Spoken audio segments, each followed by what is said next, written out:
রমাজানের প্রভাব ধরে রাখার উপায়। এটা করলে আমাদের জীবনে রমাজানের প্রভাব আমরা ধরে রাখতে পারবো না। আপনি যে নেক আমলগুলো করেছেন, এই আমলগুলো কি সব কবুল হয়ে গেছে এমন আশা আপনি করতে পারেন? আপনারা দেখছেন আত-তাহরিক টিভির আয়োজনে ফাজাইলে রমাজান। আসসালামু আলাইকুম ওয়া রাহমাতুল্লাহ।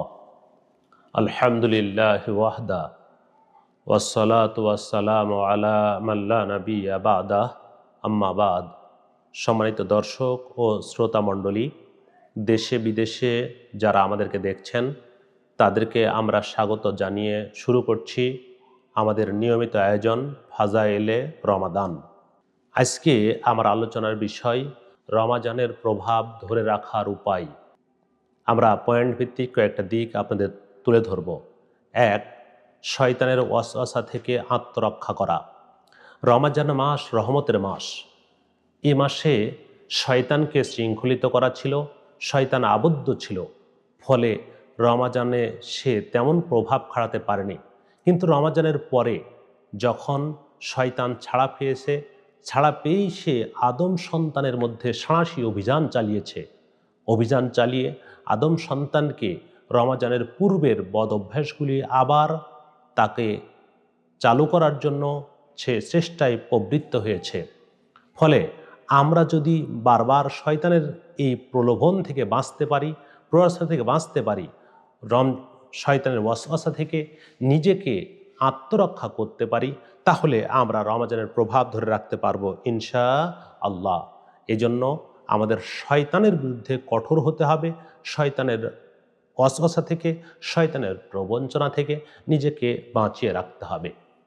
দুই, রমাজানের অভ্যাসগুলো নিয়মিত জারি রাখার চেষ্টা করা। ওই যে দেখুন, সহিহুল বুখারীর 5861 হাদিস, রাসূলুল্লাহ সাল্লাল্লাহু আলাইহি ওয়াসাল্লাম বলছেন, ইয়া আইয়ুহান নাস ইন্না আহাব্বা আমালিকুম ইলাল্লাহ মা দামা ওয়া ইন কল্লা। আল্লাহর নিকট তোমাদের আমল সমূহের মধ্যে সর্বোত্তম আমল ওটাই যেটা নিয়মিত করা হয়, যদিও তা কম হয়। এ কারণে রমাজানের যে আমলগুলো আছে আমরা ছিল, এই আমলগুলো আমরা নিয়মিত করার চেষ্টা করব, অল্প অল্প করে হলেও।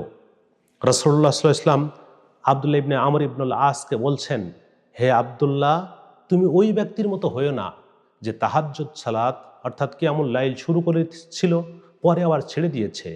তাই আমরা রমাজানের আমলগুলো ছেড়ে না দিয়ে নিয়মিত সেই আমলগুলো রমাজানের পরে ধরে রাখার চেষ্টা করব ইনশাআল্লাহ। তিন, বেশি আমলের ধোঁকায় না পড়া। রমাজানে অনেক আমরা সাদাকা করেছি, রমাজানে পুরো মাস সিয়াম পালন করেছি, রমাজানে আমরা সায়েমকে ইফতার করিয়েছি। ফলে অনেকেই মনে করছেন আমি তো অনেক ভালো আমল করেছি, রমাজান চলে গেছে, এখন আর বেশি আমলের দরকার নেই। এই যে বেশি আমলের আমরা ধোঁকায় পড়ে গেলাম, এটা করলে আমাদের জীবনে রমাজানের প্রভাব আমরা ধরে রাখতে পারবো না। এজন্য আমাদেরকে এই ধোঁকা থেকে বেরিয়ে আসতে হবে, বরং জীবনের প্রত্যেকটা ক্ষেত্রে যখন যে ভালো আমলের সুযোগ আসবে তখন সে ভালো আমল আমরা করতে থাকবো, তাহলেই রমাজানের প্রভাব আমাদের জীবনে প্রতিফলিত হবে ইনশাআল্লাহ। দেখুন, রাসূলুল্লাহ সাল্লাল্লাহু আলাইহি ওয়াসাল্লাম বলছেন, যদি কোনো আদম সন্তান জন্মের শুরু থেকে, যেদিন সে জন্মগ্রহণ করেছে সেদিন থেকে একেবারে বৃদ্ধ পর্যন্ত পুরো জীবনটা আল্লাহর আনুগত্যে সিজদায় পড়ে থাকে, এর পরেও হাসরের মাঠে সে তার আমলকে নগণ্য মনে করবে, সে তার আমলকে একেবারে ছোট মনে করবে, করে আল্লাহর কাছে ফরিয়াদ করবে, হায় আল্লাহ, যদি আমাকে আবার দুনিয়ায় পাঠানো হতো আমি আবার ভালো আমল করতাম। হাদিসটি পেয়ে যাবেন মুসনাদে আহমদের 17,650। অতএব আপনি বেশি আমলের ধোঁকায় পড়বেন না। চার, ভয় ও আশার মাঝে অবস্থান করা। ভয় ও আশার মাঝে অবস্থান করা। আপনি যে নেক আমলগুলো করেছেন, এই আমলগুলো কি সব কবুল হয়ে গেছে এমন আশা আপনি করতে পারেন? কখনো পারবেন না। কারণ কোন আমল কিভাবে করেছেন এই আমল আল্লাহই ভালো জানেন আপনার অন্তরের খবর। এজন্য হাসান বাসরি রাহিমাহুল্লাহ বলছেন, আল মুমিনু ইউহসিনু ওয়া ইয়াখাফু আল মুনাফিকু ইউসিউ ওয়া ইয়ামানু।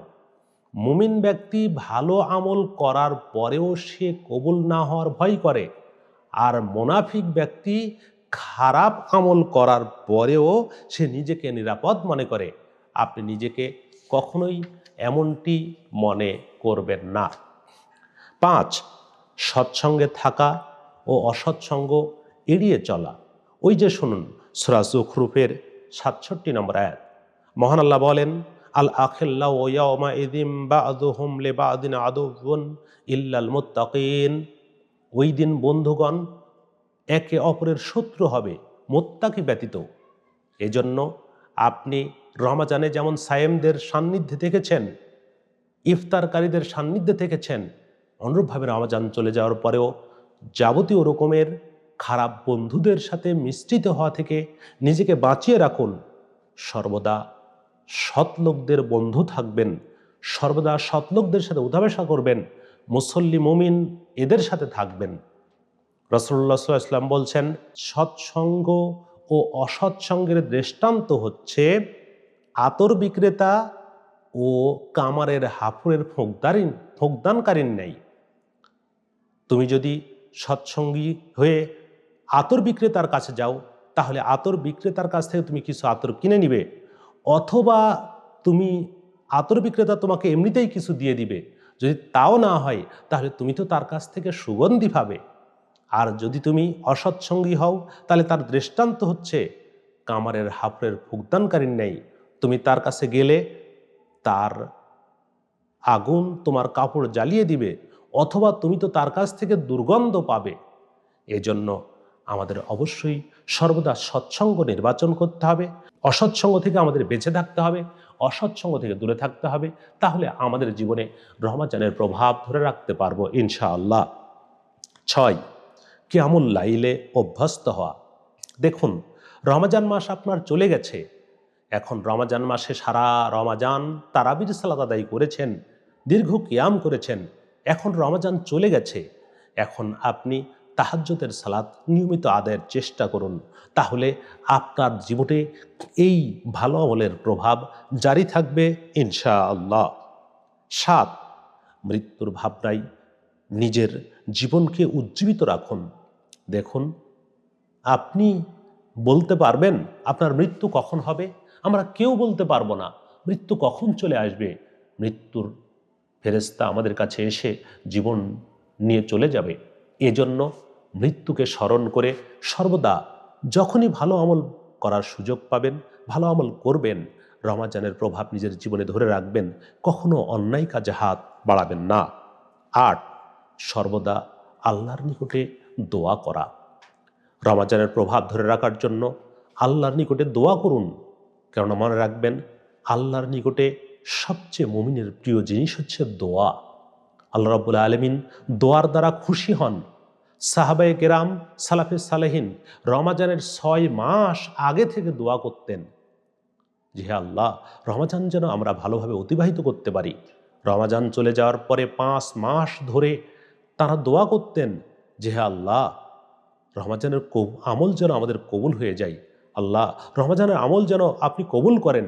এইভাবে আপনিও নিজেকে সর্বদা আল্লাহর নিকটে রমাজানের প্রভাব ধরে রাখার জন্য আল্লাহর নিকটে দোয়া করুন। আল্লাহ রাব্বুল আলামিন যেন আমাদের জীবনে রমাজানের প্রভাব ধরে রেখে সার্বিক জীবনকে উন্নত করার তৌফিক দান করুন। আল্লাহুম্মা আমিন। সম্মানিত দর্শক ও শ্রোতা, যে যেখানে থাকছেন, আমাদের সাথে আছেন, তাদেরকে আমরা এই ভিডিওটি শেয়ার করে বেশি বেশি মানুষের মাঝে ছড়িয়ে দেওয়ার জন্য অনুরোধ জানাচ্ছি, যাতে এই ভিডিওটি অন্যরা দেখে শুনে নিজেদের জীবনকে পবিত্র কোরআন ও সহিহ হাদিসের আলোকে আলোকিত করতে পারেন। তাহলে আমরাও সাদাকা জারিয়ার অন্তর্ভুক্ত হতে পারবো ইনশাআল্লাহ। আল্লাহ আমাদের কবুল করুন। আল্লাহুম্মা আমিন। আসসালামু আলাইকুম ওয়া রাহমাতুল্লাহ।